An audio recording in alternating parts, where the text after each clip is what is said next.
Hello everyone, তোমরা সবাই কেমন আছো? আশা করি খুব ভালো আছো। আমিও খুব ভালো আছি।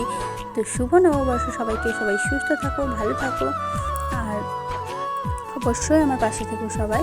তো এই দেখো, নববর্ষের দিন দোকানে করেছিলাম পুজো, সব কিছু রেডি করেছিলাম। তার মধ্যে চলে এসেছিলো বামুন আর পুজোর শুরু করে দিয়েছিল।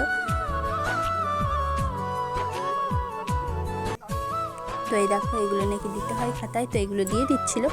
আমি খুব একটা জানি না, তো এই দেখছিলাম এগুলো সব দিচ্ছিল। বেলপাতা দিচ্ছিল, তারপর 1 টাকার একটা কয়েন দিচ্ছিল, তারপর এটা এঁকে নিচ্ছিল।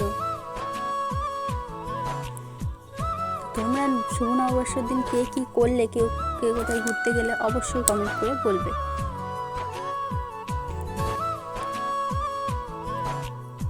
নববর্ষের ভিডিওটা দিতে তো খুবই দেরি হয়ে গেল, কারণ এডিট করতে অনেক দেরি হয়ে গেছিলো ভিডিওটা।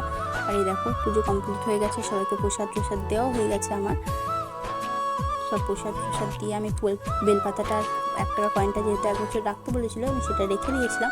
আর তারপরে দেখো, খাতাটা তো এতটাই। Bye bye.